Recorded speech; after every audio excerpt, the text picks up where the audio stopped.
I'm sorry, who is this question from? It's Connor. Connor, got it. Connor. It says, how do I determine the sizzle of my local market? I want to buy a house in the next 1 to 2 years. My local area is one of the fastest growing areas in the country, but housing prices are already so high. So how should he go about factoring that into his decision and making this decision? Yeah, I think Connor, what he's referencing is we've done we've done some shows. We have some content. If you're thinking about buying a house or in the market, go to moneyguy.com/resource. We have a whole deal there, checklist, and all kinds of resources you can use to figure out, okay, when do I buy a house? How do I buy a house? What should I think about? And one of the things that we often talk about is consider the area that you're buying in. What is and this is a Brian Prestonism, what is the sizzle of that area? What makes that locale unique and specific? Because if you can find an area that has some sizzle, it might represent an opportunity that other non-sizzling areas might not represent. So Connor's question is ultimately like, how do I determine that? I live in a hot area. I wish Connor would have told us where, like what metropolitan area it is. But how do I know if my area has sizzle? And if it's already sizzled, is it still okay for me to buy there? I'm thinking about like our area where we live here in Middle Tennessee. I would say it's a sizzling area, but it's had sizzle for a while. So we've seen a huge run up in real estate prices. Has the opportunity been missed, or can you still buy in one of those communities and do okay with it? I definitely think it lets you take a temperature, hence why sizzle is a great word to use for this, is that if you know what the current inventory is, and then if you could work with your real estate agent or however you're pulling your data to find out what the historic inventory is, during different even look in the last 10 years, 5 years, 3 years, you can figure out how big the inventory is compared to historical standards.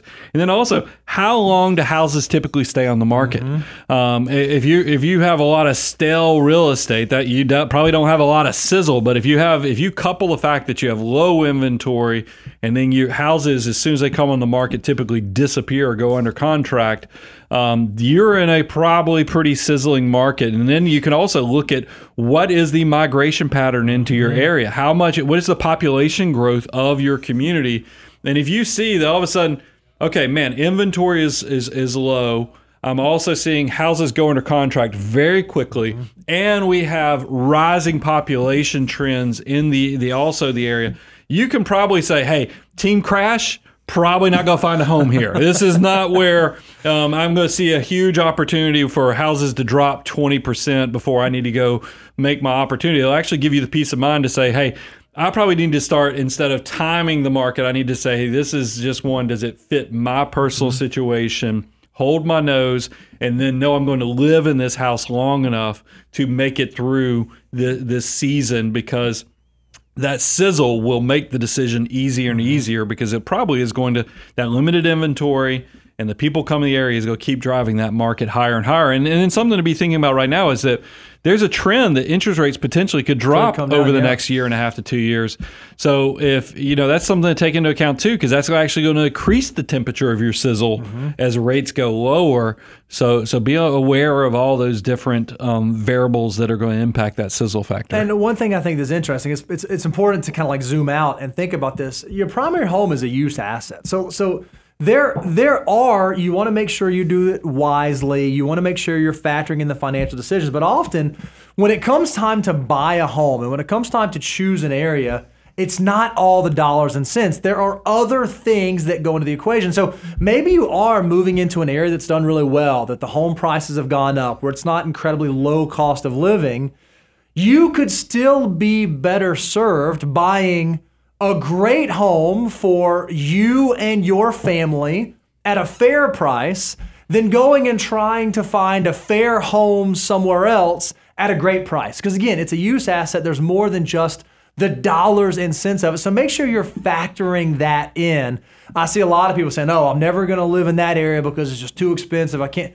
And I'm like, man, do you recognize the opportunity that you may be walking away from if you just gave it a little bit more time? If you just figured out, okay, how do I continue to save, continue to grow my financial situation so that I am in a position where that I can stay in this area instead of defaulting and going somewhere else? I mean, you said early on in your financial journey, you bought a amazing, beautiful house, but if you had it to do over again, you would have thought about the location a little bit differently than you did. Yeah, location matters. I mean, there's a reason that they were selling McMansions south of Atlanta, 3,000-4,000 square feet for dirt cheap versus in the city. I would have, for the same amount of money, I'm going to get 1,200 to 1,400 square feet. But the difference is that I'm going to have a 35, 45 minute commute every day. Each way. So it's, now you're getting to an hour and a half. You have to drive 15 minutes to the grocery store. I mean, there's just things when I was younger, I was all about being the financial mutant who maximized the cost per square foot and, tried to get that as low as possible, get the biggest house. And that wasn't realizing the value of my time. And that's where I think commuting, when we do happiness studies, commuting is one of the things that if you want to know how to kill happiness, sit in a lot of traffic every day, and it will flat out do it. So make sure you're taking into account the quality of life, not just the price. That's something that us financial mutants sometimes, fall into some limitations or traps because we're trying to maximize every dollar, whereas you have to take into account some of those outside elements because they will impact also what you could make. I mean, because I think about I would have made a lot more money buying the 1,300 square foot house closer to the city than I did buying the 3,000 square foot house 40 minutes outside of the city, because it's just there wasn't a lot of reason to drive demand in that area.